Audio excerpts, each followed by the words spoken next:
Hello everyone, welcome to Namrata educates. तो MP group 2 सब group 3 की वैकेंसी जो आई है उसके बारे में मैंने आपको काफ़ी सारी चीज़ें बता दी थी कि आपको पार्ट ए पार्ट बी कहाँ से पढ़ना है, जो कि बच्चों में सबसे ज़्यादा कन्फ्यूजन उसी को लेकर था कि पार्ट बी कहाँ से पढ़े और इसके अलावा कौन सी पोस्ट से फॉर्म भर सकते हो। तो उसमें एक रह गया था विभागवार पदों का विवरण, तो वो बता देती हूँ कि किस पोस्ट को आपको प्रेफरेंस देना चाहिए सबसे पहले। तो उसको जूम कर लेते हैं।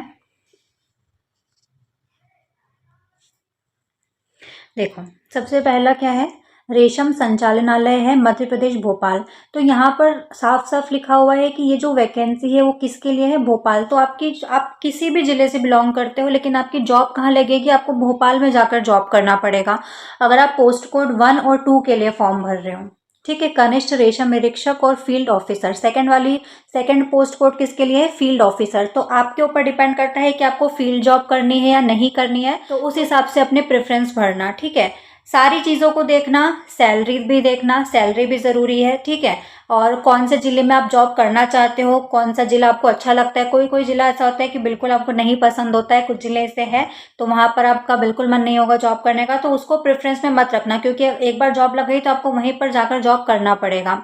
तो सैलरी देखना, जिला देखना कौन से ज़िले में है जहाँ पर आपको जॉब मिलेगी, जहाँ पर आपको काम करना पड़ेगा, फील्ड जॉब है या कैसी जॉब है वो भी आपको देखना पड़ेगा। तो सारी चीज़ें देख के ही फॉर्म भरना और प्रेफरेंस में रखना। जो सबसे पहले प्रेफरेंस में रखोगे ना वही मिलेगा आपको। तो सबसे ऊपर आपको जो चाहिए अपने हिसाब से, तो इसलिए कॉपी पेन लेकर बैठो और सारी पोस्ट का देखो कि कहाँ कहाँ पर है, कौन से ज़िले में है, आपको कौन से ज़िले में, सैलरी देखो उसकी। ठीक है। तो सारी चीज़ें आपको चेक करनी पड़ेगी। जैसे कि अधिष्ठाता कार्यालय मुख्यालय अधिकारी चिकित्सा महाविद्यालय दतिया में है, तो ये दतिया में आपकी जॉब लगेगी पोस्ट कोड 3 और 4 के लिए। ठीक है। बायोमेडिकल इंजीनियर वगैरह का है ये, ऑक्यूपेशनल थेरेपिस्ट की है।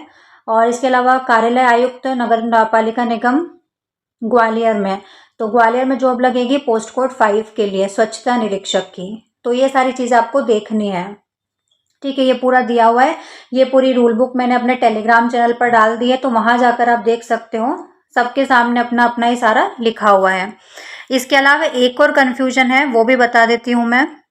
देखो, ये सारी पोस्ट के लिए दिया हुआ है कि कहाँ कहाँ पर आपकी जॉब लगेगी। इसके अलावा ये पूरा जो डिटेल में पोस्ट वाइज दिया हुआ है ना कि कौन कौन सी शैक्षणिक अर्हता है आपको चाहिए।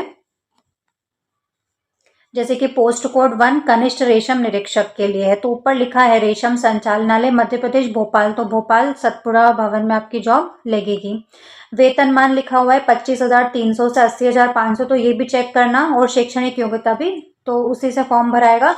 और ये भी एक डाउट था कि हमारा बाद में अगर डिप्लोमा कंप्लीट हो रहा है कोई भी पीजीडीसीए का, या जो भी इसमें मांगा है शैक्षणिक अर्हताओं में, तो वैसा नहीं चलेगा। आपको फॉर्म भरते टाइम वो लगाना पड़ेगा, आपका कंप्लीट होना चाहिए फॉर्म भरते टाइम, डिग्री डिप्लोमा जो भी है। ठीक है। बाद में कंप्लीट होगा तो नहीं चलेगा, पहले ही कंप्लीट होना चाहिए। यहाँ पर सारे पद भी लिखे हुए हैं, कुल कितने 28 पदों के लिए हैं, ओपन के लिए कितने हैं, महिलाओं के लिए कितने हैं, एससी एसटी ओबीसी किसके लिए कितने हैं, सब कुछ लिखा हुआ है। अब एक संबंधित विषय का बता देती हूँ कि किस पोस्ट के लिए कौन सा सब्जेक्ट पढ़ना है, वो मैंने पहले भी बताया है, पर वो और कन्फ्यूजन हो रहा है थोड़ा बहुत बच्चों को। तो रूल बुक में जब आप आगे आओगे तो यहाँ पर आपको दिखेगा संबंधित विषय का पूरा सिलेबस दिया हुआ है। जैसे कि पोस्ट कोड 1 और 2 के सामने क्या लिखा है, प्रश्न पत्र के विवरण में जीव विज्ञान और कृषि विज्ञान, तो ये पढ़ना पड़ेगा।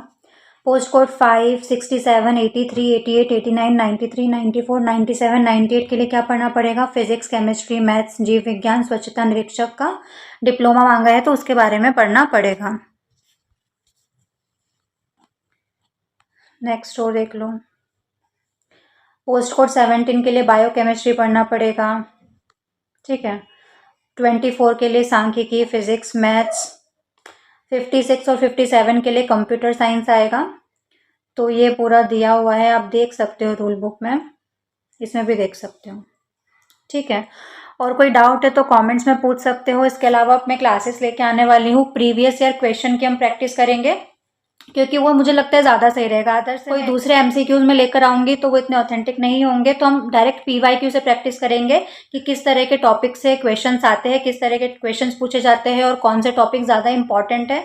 तो अब हम कल से अपने क्लासेस स्टार्ट कर देंगे प्रीवियस ईयर क्वेश्चंस की। वीडियो हेल्पफुल लगा हो तो वीडियो को शेयर करना, लाइक करना, सब्सक्राइब करना, बेल आइकन प्रेस कर लेना ताकि आपकी जो क्लासेस आने वाली है वो मिस ना हो। इसके अलावा 45 दिन की स्ट्रैटेजी बताई थी कि कैसे अच्छे से तैयारी कर सकते हो आप, तो स्क्रीन पर जो वीडियो शो रहा है उस पर जाकर क्लिक कर सकते हो। पार्ट बी को कैसे तैयार करना है, रिसोर्सेज, बुक लिस्ट और सब बताया था, कहाँ से पढ़ना है, कौन कौन से टॉपिक इंपॉर्टेंट है, तो स्क्रीन पर जो वीडियो शो हो रहा है उस पर जाकर क्लिक कर सकते हो। हम मिलते हैं नेक्स्ट वीडियो में अपने प्रीवियस ईयर क्वेश्चन प्रैक्टिस के साथ। और हाँ, कमेंट्स में ये भी जरूर बताना कि कौन से सब्जेक्ट के पीवाईक्यूज में पहले लेकर आओ, कौन से सब्जेक्ट की पहले प्रैक्टिस करवाओ, जिसके लिए ज़्यादा फॉर्म भरे हैं।